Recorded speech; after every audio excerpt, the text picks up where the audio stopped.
আস্থা vote oh অর্থ বিল ছাড়া অন্য সব বিষয়ে সংসদ সদস্যরা স্বাধীনভাবে ভোট দিতে পারবে। এই নিয়ে সব রাজনৈতিক দল একমত হয়েছে। জাতীয় ঐকমত্য কমিশনের সঙ্গে রাজনৈতিক দলগুলোর দ্বিতীয় দফায় তৃতীয় দিনের বৈঠকে বিষয়টি সুরাহা হয়। নেতারা জানায় বিষয়টি জাতীয় সনদে স্পষ্টভাবে উল্লেখ থাকবে। প্রথমবারের মতো বৈঠকে অংশ নেয়নি জামাত, এনসিপি ও গণ অধিকার পরিষদের অভিযোগ কমিশন বিএনপির দিকে ঝুঁকে পড়েছে। খান আলামিনের রিপোর্টে বিস্তারিত। সংস্কার নিয়ে রাজনৈতিক দলগুলোর সঙ্গে ধারাবাহিকভাবে আলোচনা করছে জাতীয় ঐকমত্য কমিশন।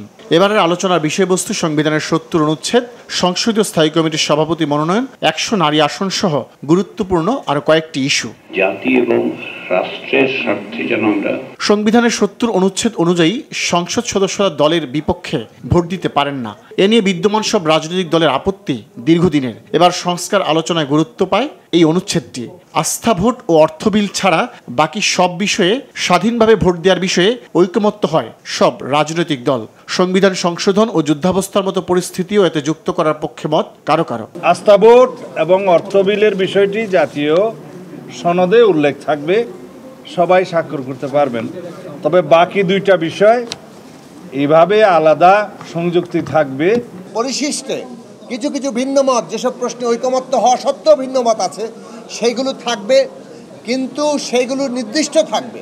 সংসদীয় স্থায়ী কমিটিগুলোতে সাধারণত সরকারি দলের সংসদ সদস্যরা সভাপতির দায়িত্ব পান। তবে ৪টি গুরুত্বপূর্ণ কমিটি ছাড়াও আনুপাতিক হারে বিরোধী দলের সদস্যদের মধ্য থেকে সভাপতি মনোনয়নের বিষয়ে একমত হয়েছে রাজনৈতিক দলগুলো। নারী আসন ৫০ নয় ১০০টি করার ক্ষেত্রে মত দিয়েছে সবাই। ৪টা কমিটি বিরোধী দল থেকে আসবে, সেটা মোটামুটি বাধ্যতামূলক।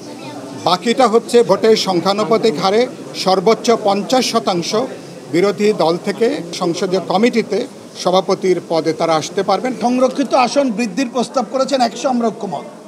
সরাসরি ভোটের ব্যাপারে ঐক্যমত হয়েছি, এ ব্যাপারে অনেক দলের নানা মত আছে। আগের সব আলোচনায় জামায়াতের সক্রিয় অংশগ্রহণ থাকলেও এদিন ছিল না তাদের কোনো প্রতিনিধি।